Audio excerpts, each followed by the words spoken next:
Daniel still family ties. By the time he finished his list, Betty had reappeared. Her hair fell around her face in soft curls, and her cheeks were flushed from playing with the kids. Sometimes they just don't want to go to bed, she explained. They were with their father for Thanksgiving. We have joint custody and there are no rules at his house. So when they get back here, it's always a little nuts. By the time they calm down and shape up and get sane again, they go back to him. Divorce is toe on kids, she said. As she sat down next to Ted and looked at his list, the questions were intelligent and made sense, and she had a clear answer for all of them. She showed him examples and flipped through the book to point out what he needed to study and learn by rote. She classified some important points for him, and an hour later Ted sat back on the couch, looking immensely relieved. You make it seem so simple, he said with admiration. She was a good teacher, and he liked her style. She was an easy, warm person, a bright woman, and obviously a good mother from what he had seen. She was like Mother Earth as she tucked her feet under her and smiled at him. She had a lush body and seemed limber and graceful, and explained to him that she had done yoga for years.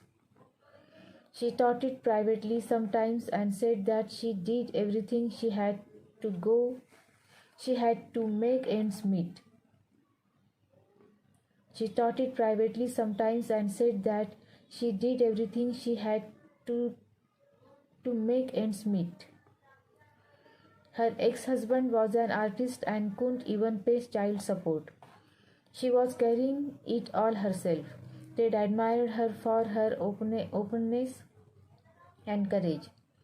She didn't say anything nasty about her ex-husband, and she seemed to accept her life as it was, and it had been kind of her to help him.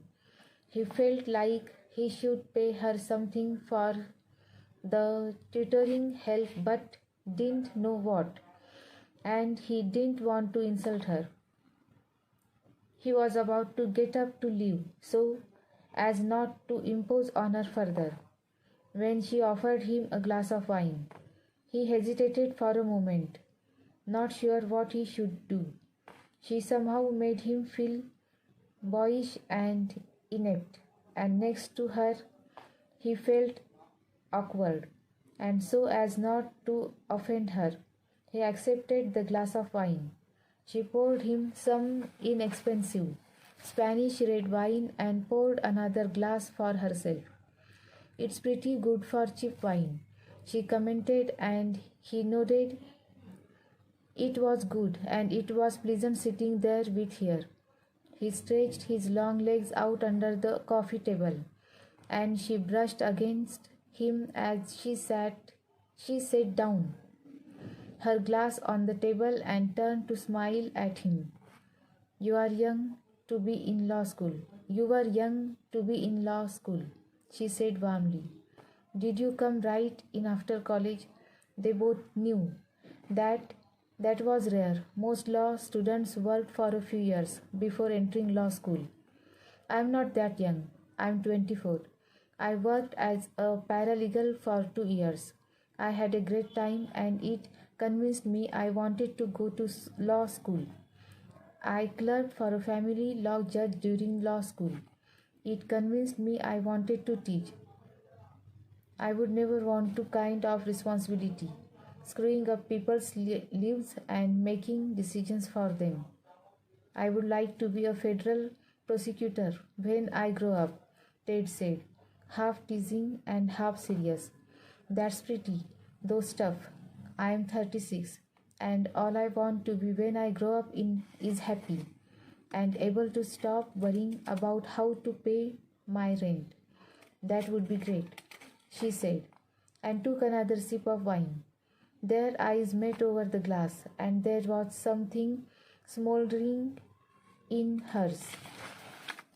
He didn't know what it was, but it was memorizing, as though she had the secret of the ages in her possession and wanted to share it with him.